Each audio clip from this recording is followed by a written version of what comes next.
Hello, Eagles, and welcome to a very special edition of Squawk. I'm here with the head varsity basketball coach of the Olathe North Eagles, Coach Walton. Coach, how you doing? Doing great. Thank you for having me today. Yeah, no It was a problem. nice flight in. I appreciate the invitation. I'm sure it's a long ways away. It was a down long there. flight. Yeah. So let's just get right down to it. Obviously, last year was an awesome season. Mm-hmm. Probably one of the best, the best season I can remember. Anyways. So can you kind of talk a little bit about how last season was for you personally and for the school? Well, last year I think was pretty magical, just because, Olathe North for a lot of years have been known as a football school, and rightly so. Mm-hmm. I saw that we had been to the state semifinals 15 of the last 20 years, and so Olathe North and football has always been pretty synonymous. And so it was really cool to see, our guys sometimes have had to fight a little bit against that perception, which is okay. But last year's kind of neat for the kids to be kind of recognized that not only was Olathe North a football school, but they also, had a pretty good basketball team last year. Mm-hmm. And so that was really neat. And, for them particularly, and for me, it was really cool just to get to the state tournament. A lot of people are able to, some teams go, every year, it seems like. And then sometimes there are coaches who go all the way through their coaching career and maybe never make it to a state tournament. Mm-hmm. So it was very gratifying for me, for the kids and the community first, for our assistant coaches probably next, and then for me it was just cool to be able to kind of say somewhere along the resume that we had made it. And that was neat. It was really cool. What are some of your expectations for this year's team? Obviously trying to build off of last year's success. Oh yeah, you always want to kind of take a step up from your last year.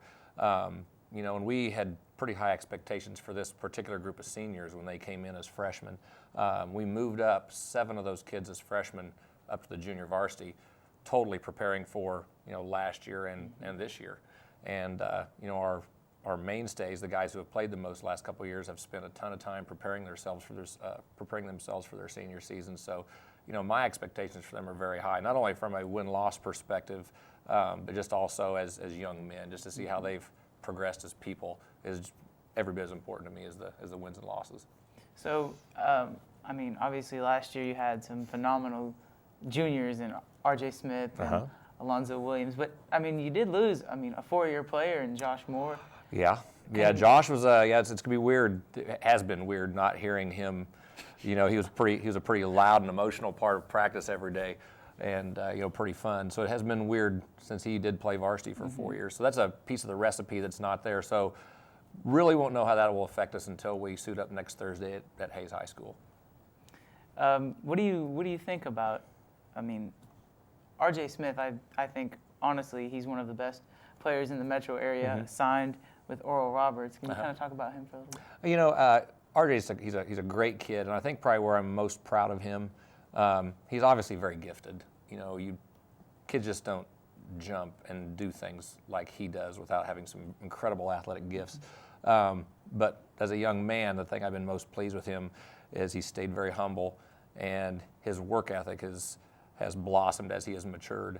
And he has also now got what was kind of lacking in his offensive arsenal, a perimeter jump shot, and now he's got a dependable perimeter jump shot. So he'll be a matchup nightmare for a lot of kids this year, for sure.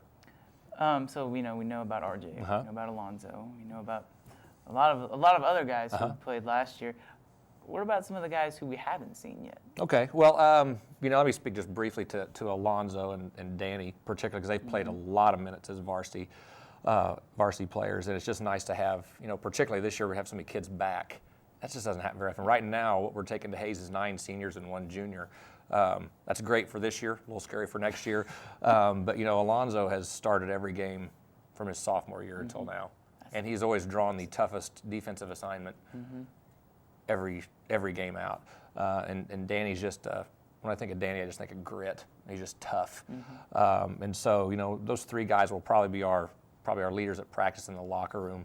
Some of the newcomers, Kenny Byers isn't really a newcomer. He got some minutes when he was a freshman. He's a junior, and he's every bit as athletic as RJ is, and he's got some length and he's quick off his feet, and he'll be a lot of fun to watch. So while people are focusing on Zoe and RJ from an athletic standpoint, Kenny will probably jump up and bite them in the backside when they're not ready for it. Story Jackson played a lot of JV last year, but he can really shoot the ball.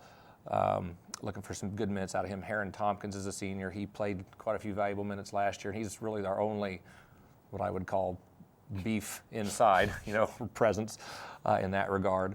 And Jake Campbell's coming back for his senior, and we've got other seniors and whatnot. I don't want to leave anybody out, but those guys right now on the radar probably have the biggest chance to contribute the most. But hey, the year is early, and we'll see what happens.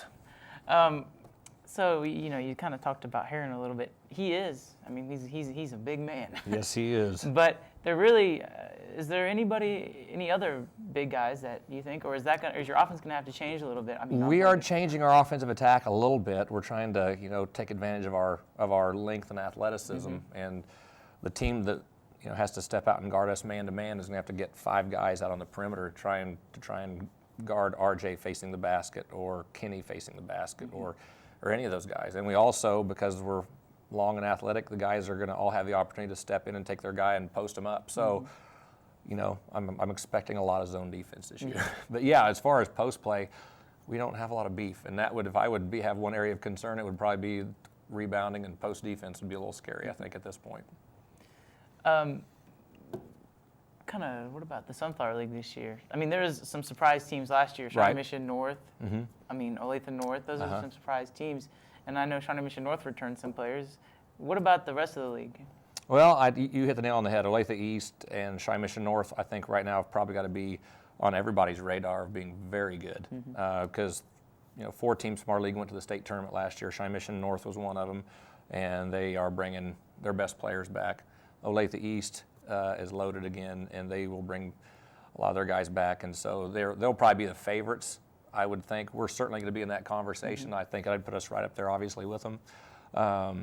Lawrence will be good again. They just play so fast and shoot the ball so well. Shawnee Mission East will be competitive. Shawnee Mission South will be better. The Sunflower League is one of those things where I think there really is no easy night out. And so, but I think our guys probably in the back of their mind probably have Olathe East as a special game on their calendar this year. I think they really feel like they have a score to settle. With crosstown rivals. Yeah. Tough games. Those 2 games were tough, but yeah. Yes, they were. Okay, so last question here. Olathe North football, you kind of touched on in the beginning. We've had a really, really good run, 15 of the last 20 years. And I'm kind of curious from a basketball perspective, does that kind of help or does that kind of hurt? I mean, how does it kind of feel? I mean, right. You kind of talked about. Well, I coached at Blue Valley High before I was here. And as you know, Blue Valley High's got a strong football tradition. And both of Olathe North and Blue Valley would be known as, probably people call them football schools. You would like to think that success would breed success, but it hasn't necessarily played out that way for us. I mean, there's been years where we've gone to the state finals or won the state championship, and we won 8 games, or something like that. And it's a weird dynamic. I'd say it's a perfect example of mixed emotions. You want your school to go far in the playoffs. You want your kids and their families and the community to have something to be proud of, which they should be. But with the further football goes into the playoffs, that makes our job a little more difficult. Had they gone to the state finals, we would have had 3 practices and then played our first 3 games of the season. No coach in their right mind would say that's a great idea. But at the same time, you're still happy for your football coaching staff and the kids and the school and everybody involved because I've heard a lot of principals say a lot of times the school year goes by how the football team gets the year started. And so I'm thrilled for them, but that doesn't necessarily correlate to success on our end of things for sure. So first game of the season is where? We go to Hayes High School, and we are going to be playing next Thursday at 4:45 against Great Bend High School. And so it's always fun to play some teams that we don't get a chance to see. And we're the defending champs, so I think the guys are excited to go out there and defend their crown. Awesome. Thanks, Coach. All right, thanks, buddy. Good luck this season. Thank you. Appreciate it. And that'll do it for us, and have a good day, Eagles.